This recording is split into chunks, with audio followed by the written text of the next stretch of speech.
Атырау облыстық балалар ауруханасының травматология бөлімшесі ота жасаудың жаңа мүмкіндігіне ие болды. Каспий құбыр консорциум ауруханаға Германияда жасалған Акулан 4 медициналық бұрғысын сыйға тартты. Бұл компанияның әлеуметтік қайырымдылық бағдарламасы аясында іске асырылып отыр.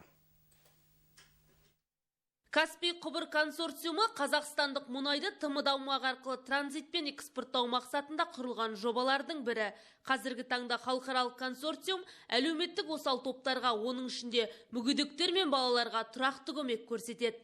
Елдегі індетке қарамастан қайырымдылық шараларын да тоқтатқан емес. Аймақта әлеуметтік жобаларды іске асыру барысында көптеген мекемеге материалдық техникалық базасын жақсартуда көмек қолын созды. Солардың бірі облыстық балалар ауруханасы. Жалпы денсаулық сақтау саласы соңғы мезгілде медицина бір орында тұрған жоқ екенін білесіздер. Жылдан жылға өзгеріп келе жатыр, емдеудің жаңа тәсілдері енгізіліп жатыр. Біздер енді сол емдеу жаңа тәсілдеріне қажетті медициналық құрал жабдықтар бар. Денсаулық сақтау саласы бұрынғы жылдармен салыстырғанда қаржыландыру өте жақсы дегенмен де біздерде кейбір медициналық құрал жабдықтардың жетпеуін жасыруға болмайды. Осы бағытта КТК консорциуммен біріге отырып, біздерге бүгін үлкен осы көптен бергі қол жетпей жүрген медициналық құрал дрель, бұрғы деп аталады ғой, ота жасауға қажетті аппаратты қойып жатыр. Акулан 4 медициналық бұрғысы қолданылу жүйесі қарапайым, сенімді әрі ыңғайлы құрылғы. Негізінен құрылғымен ортопедиялық, травматологиялық, хирургиялық оталар жасалады. Медициналық бұрғыны сыйға тартқан консорциумның мұндай қайырымды ісі бірінші рет емес. Мәселен, жақын арада сауықтыру орталығына да бірнеше инновациялық жабдықтарды алып берген.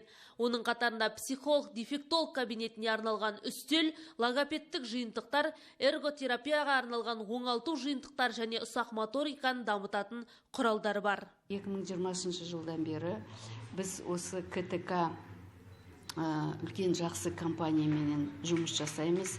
Бұл кісілер бізге өте үлкен көмек беріп жатыр.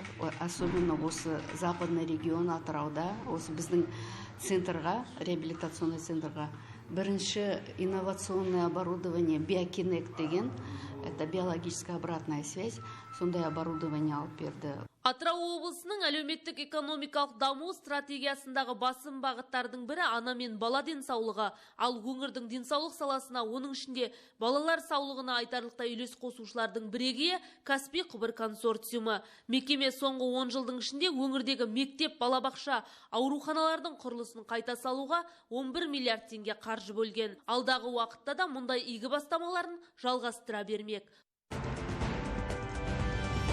Торғын Жортабай, Жарылғас Жалғас, жаңалық қызметі.